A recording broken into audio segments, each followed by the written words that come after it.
Hi! Once again, hello, have a nice day everyone.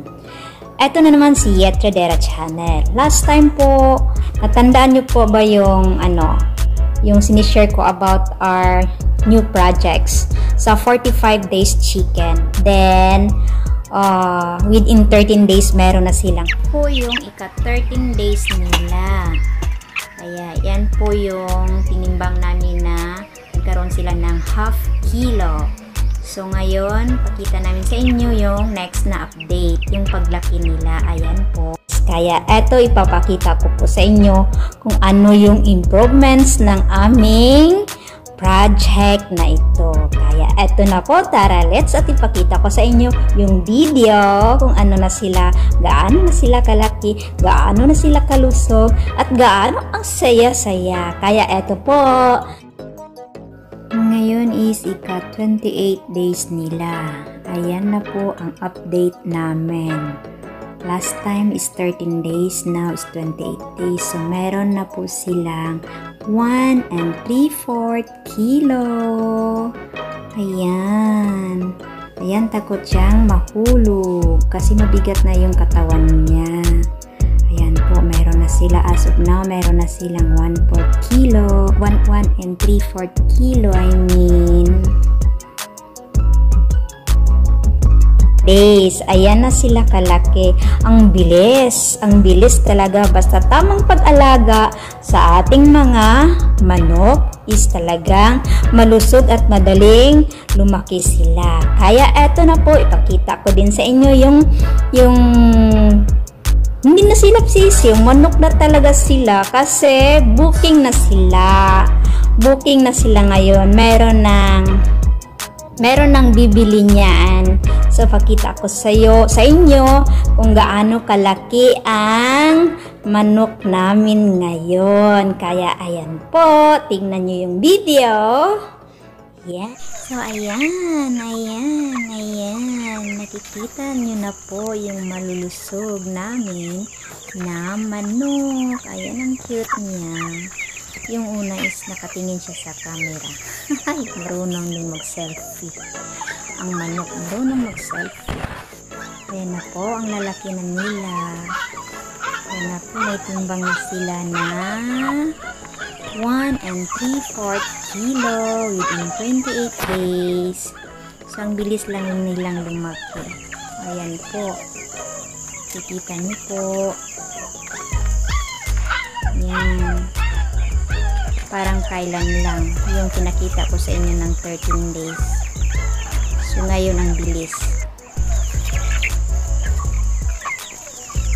By next week, may buyer na po sila. Naka-booking na po yan. Next week, may booking na yan. Pera na yan by next week. Ayan. Ganyan kalusog yung mga manok namin. Tamang pag-alaga. Kailangan panatiliing malinis ang tirahan nila. Ayan po. Tapos, saktong pag-alaga, yung vitamins, pagkain, para sila ay malusog. Mabilis silang lumaki. Ayan po, ang gaganda nila. Ayan. Yan po ang update namin within 28 days. Very successful. Our first project. Now, tapos na po kayong nakatingin sa video ng aming manok.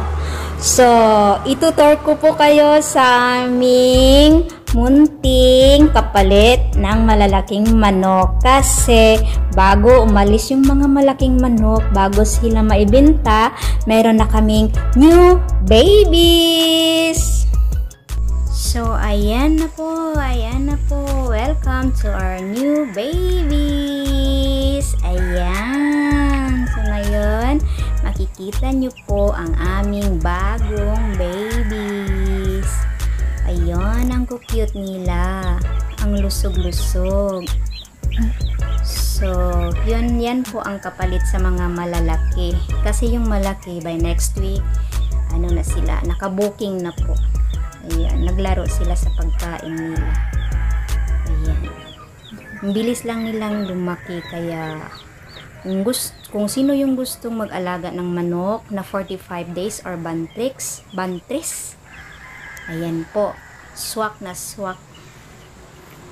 Kasi mura na, tapos hindi pa mabigat alagaan. Ayan po, sa ngayon po hindi po kami, ayan po makikita nyo po yung paglagyan ng uling kasi suporta lang po yan para hindi sila ginawin. Meron namang ilaw ginamit kaso sinusuportahan pa rin namin uling para sakto talaga yung init nila. Hindi sila magkasakit kasi hindi po kami gumagamit ng vaccine. Ang ginamit lang po namin is tamang vitamins na binigay sa kanila araw-araw. Yung pagkain, yung paglinis sa kulungan, sa tinitirahan nila na kailangan panatiliing malinis, hindi dadapuan ng langaw. Kasi pag may mga langaw yan, ayan sila magkasakit. So yung first project namin is very successful. So this is our next step 2. So now, nakikita nyo na po yung video sa aming project. Sa mga bago pa lang po dito sa channel ko, please don't forget to like, comment down, and subscribe.